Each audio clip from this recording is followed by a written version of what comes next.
Hello and welcome to this channel. Today we'll be discussing Mykhailo Mudryk. We'll be looking at how well he has done so far and try to analyze his performances so far and see if there are any things to improve upon and maybe what is causing the things that are holding him back. So Mykhailo Mudryk was signed about a month ago from Shakhtar Donetsk after a long and drawn out saga with Arsenal. So I would happily admit here that I had limited knowledge of the player before he signed, and 80% of why I was happy that we signed him was mostly due to the fact that we stole him right from Arsenal's noses, and Arsenal fans were dreaming about signing him, and we just kind of stole him from him. So that was the initial happiness for me about the transfer. But he came in a few days before the game against Liverpool, and he came on and he had a cameo that was really, really promising in terms of what he showed compared to the amount of prep time and training that he had. He left me very, very excited about what he could be after that game. So naturally, I was looking forward to seeing him get more minutes against Fulham, but that came and it was an underwhelming game. He struggled to really impose himself on the game, although he wasn't helped by the amount of touches that he got or the amount of passes that he got that put him in positions to perform, to do the things that he does best. So as a result of that, he was taken off at halftime. After the game, Graham Potter came out to say that the guy was sick. Maybe that's why. But moving on from that, he had another week of training before the West Ham game, and it was more of the same in terms of how much he contributed to the game and how much he was willing to impose himself on the game. But I will say that he looked slightly sharper against West Ham. Maybe it's more training, maybe it's the fitness issues.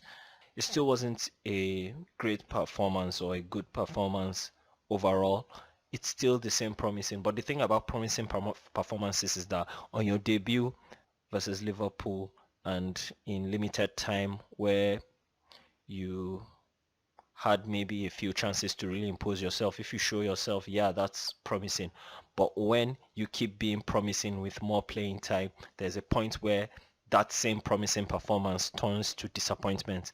Once you take too long to deliver on your promise, then people start getting frustrated. But of course, we still can't be too harsh on him. It's just his third game, so there's a bit of patience to be had there, and we need to remember that he's young. He's coming into a new league in the middle of the season. So these are the things. So moving on, we went to Dortmund, and it was really a similar performance to the West Ham game, maybe slightly better because of the fact that Dortmund were a bit more open. Dortmund lined up more similarly to Liverpool, where he had a decent game, than against West Ham or Fulham, where they were a bit deeper.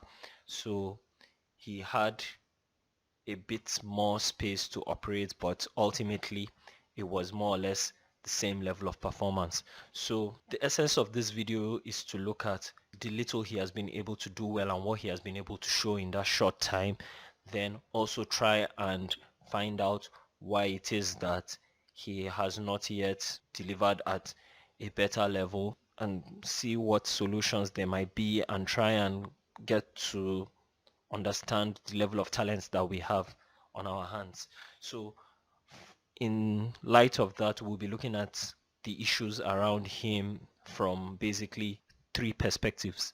The first thing is the stuff that are not a criticism of him. He can't help. There are things that are external of him but are affecting him and are out of his control. Then we'll be looking at things that are a critique of him. These are things that are part and parcel of his game, and it will take a lot of work for him to actually change those things about his game.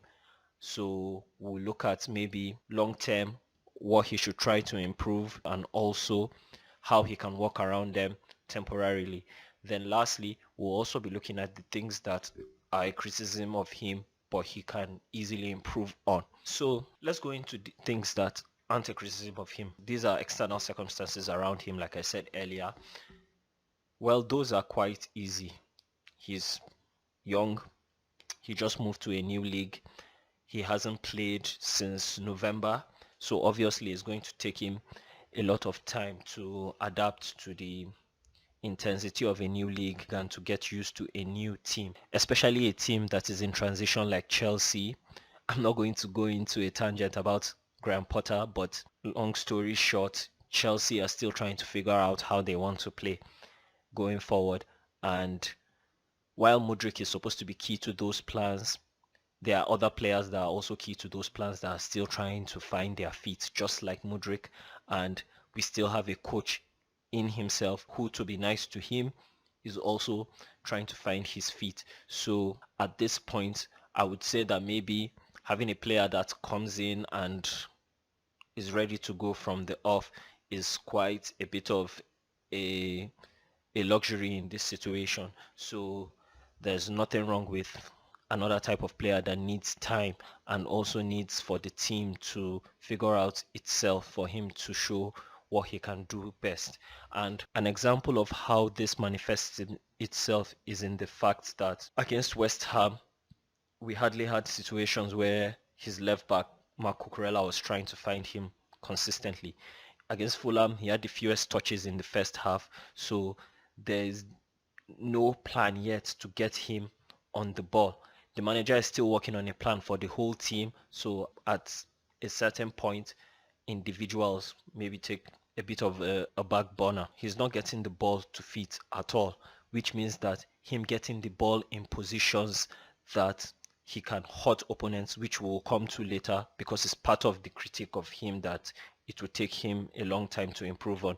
But just for the purposes of this first category, we'll say that he's not getting the ball in situations where he is most dangerous, which is in a high tempo situation where he's faced up with a defender 1v1 and the defender has space behind him and he can use his God-given pace to like run at the defender and try to escape.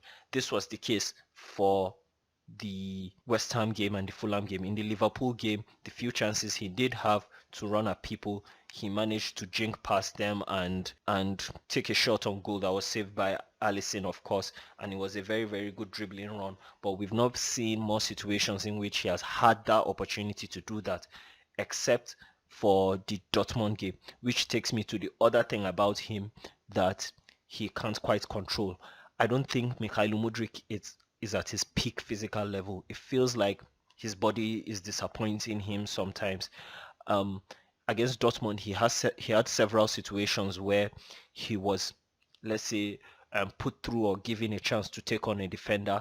But once he executes the dribble initially, the acceleration to get away from the defender is what messes him up, and the defender ends up catching up and tackling him. This happened like 2 or 3 times against Dortmund, which I noticed. So it felt like while the technical ability is clearly there, his body is not responding to his brain quickly enough for him to execute the things that he wants to do. There is a bit of a coordination lag in between his intent and how he executes those actions. There's a bit of that match sharpness that is not quite there for him. So the solution to this category is obviously more time. He needs more time to adapt to the team. The manager needs more time to work on tactics that would suit him. And he also needs more time for his body to get to tip-top shape for him to play the way he loves to play. Let's go to the things that I critique of him, but I don't see him working on those things in a manner that he will improve on them, but he can definitely work around them. So these are things about his game that I've noticed that are not actually helping him to be as effective as he should be for us. And the reason why I say maybe I'll be a bit shocked to see him improve on, because I believe that there are two types of improvements. A player can work on either his strengths or his weaknesses. I see someone working on his strengths as a normal thing, like you can easily become better at something you are already good at. But in terms of working on your weaknesses, we are talking about adding something to your game that wasn't there before. So if you do not have something and you want to add it to your game, then that is something that is outside your development path and I believe it's a bit harder for you to work on something like that. For example, I believe Conor Gallagher has a decent engine and he runs all over the pitch, and I believe he has a decent timing when it comes to runs into the box in order to get shooting opportunities. I once said that in that respect, he's quite similar to Frank Lampard, the way he goes into the box and gets chances to score. This was based on his exploits for Crystal Palace, of course, even though we've not seen much of that as a Chelsea player.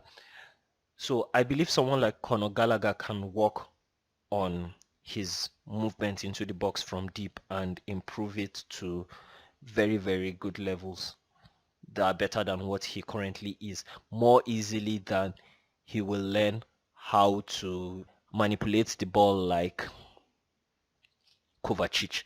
So I believe a more sensible career path for Conor Gallagher is to maybe improve on how well he makes late runs into the box to get scoring chances compared to him trying to learn how to manipulate the ball in the middle of the pitch or in tight spaces. That's something that I believe is out of his scope of abilities, that trying to improve on that might end up being a waste of time.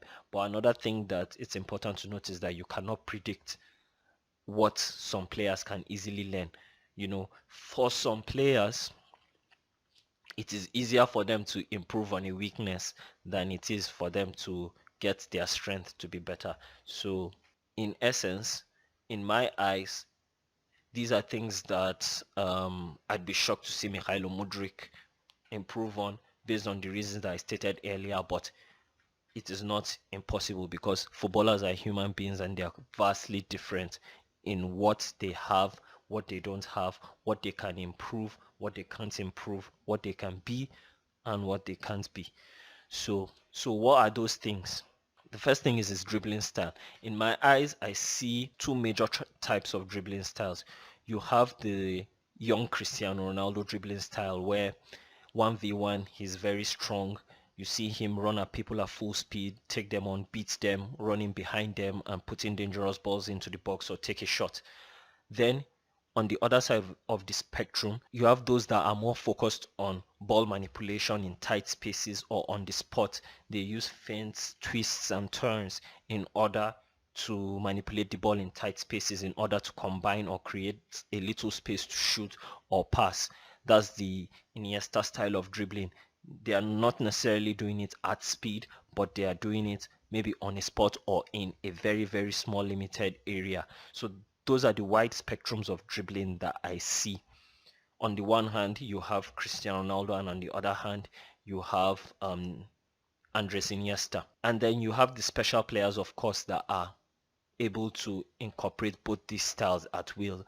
We are talking about the Neymars, the Hazards, and the Messis. So these players are able to dribble on the spot with feints, turns, and they are also able to speed up and accelerate and beat people 1v1 and getting behind them at pace. Although it's also important to note that the young Cristiano Ronaldo form of dribbling is something that you can lose as you lose pace as you grow older.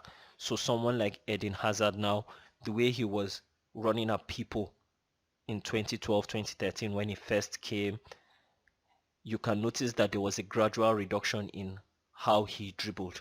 And by the time we got to 17, 18, he was mostly doing on the spot dribbling, except for some moments of brilliance, let's say like against West Ham or against Liverpool at the Carabao Cup under Sarri.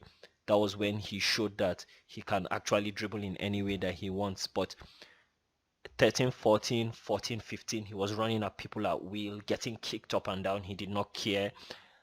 But then around 16, 17, after his long layoff and losing of form, he came back a more conservative dribbler. He was more focused on feints and turning on the spot and combining.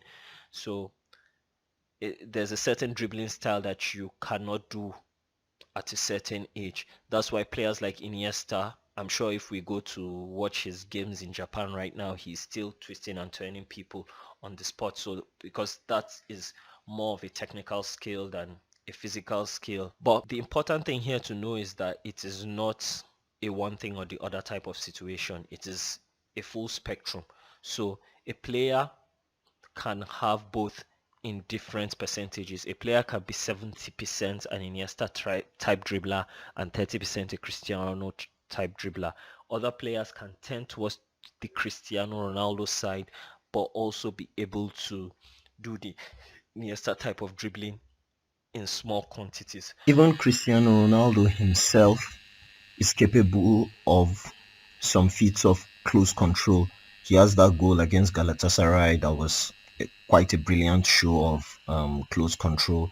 So maybe it's not fair to say that he's 100% only one type of dribbling. No, back in the day, or maybe even till now, he's still capable of some nice feats of close control and ball work. So I just used him as an example to show like what he did more frequently when he was a younger player. Even though it's not his biggest strength, the close control type dribbling, he did have that in him.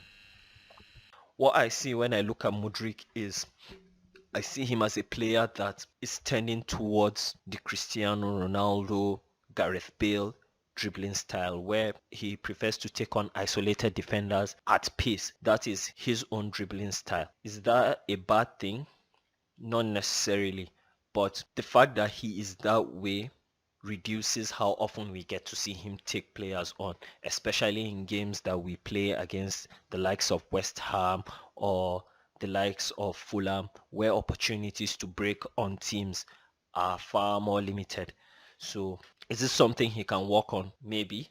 Personally, I think that he's better off working on the things that he can easily improve upon. But yeah, definitely it's something that he can work on. Anybody can work on anything. So how does he work around it, and does he have the tools to work around this? I'm not going to say weakness, but his nature. I feel like apart from being a take-on player that likes to take on players at speed, Mudryk also possesses very, very good awareness of his surroundings, and he's able to combine very well with those around him. So while he doesn't do the feints and the turns with back to goal like Messi or Hazard or Iniesta, he does have a good awareness of those that are around him, and he is technically secure enough to combine in tight spaces. Even though he doesn't do the feint thing, he does combine. I saw several examples of this against Borussia Dortmund, where him and How Felix were able to have some decent one-twos in order to get to create space for others. So this is one way that he can walk around the fact that he needs certain conditions to dribble. He can instead focus on combination play until he gets those situations where he can actually take someone on. But long story short, that's part of the reasons I feel like he's struggling. His dribbling style has not been allowed to flourish in the way that people failed against us and in the way that we play as a team. But like I said earlier, he can walk around it with combination play. But for him to combine with people, it means that he needs to get the ball more often. And that is the perfect transition to the third thing. Things that are a criticism of him, but he can easily improve on. I think he can work on showing for the ball more, coming short, combining with people, looking to do those 1-2 flicks that he's so good at. He has decent awareness, and he has a very, very great eye for a pass. Against Liverpool, he put two people through. Against Fulham, he put Havertz through, but Havertz was offside. He did it against West Ham again, but Havertz couldn't get a shot off, and he did it against Borussia Dortmund. So the fact that I said his dribbling style is a bit to one side does not mean that dribbling is the only way that Mykhailo Mudryk can actually hurt you. He's actually very good in terms of his combination play, and he has an eye for a through pass.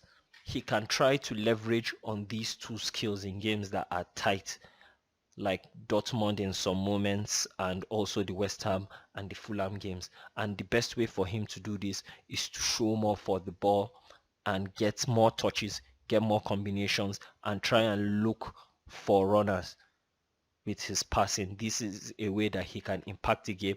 And another thing that this does for him is that it lets the defender know that this person has multiple threats, so we cannot focus on cutting him off one way. So that creates an extra dimension when it comes to defending you.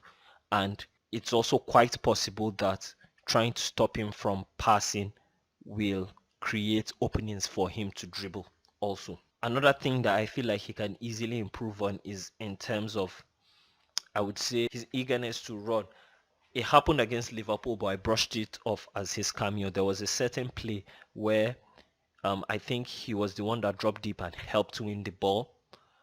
We won the ball in our third, and Cucurella had the ball, and Liverpool's entire left wing was completely empty. I was expecting a player of his pace to be booking down that left flank, trying to make a run for Cucurella to find him. But I think Cucurella waited for more than 3-4 seconds, but Mudryk was nowhere to be found. So in situations whereby an opportunity for him to aggressively make a run comes up, I feel like he has ignored those opportunities a bit too much. He did it against Liverpool. I can say 1 or 2 times against Fulham, and then against Dortmund too. I don't feel like he is very aware of opportunities to attack space aggressively, and he doesn't do it well enough. And that's just the offensive end of it. On the defensive end of it, he was a bit culpable for the goal that we conceded, because he was the one that was meant to be marking Adeyemi, and he just let him go. And even after the guy controlled the ball and started running, we did not see him use some of his God-given speed in order to try and put in effort to cut out the move.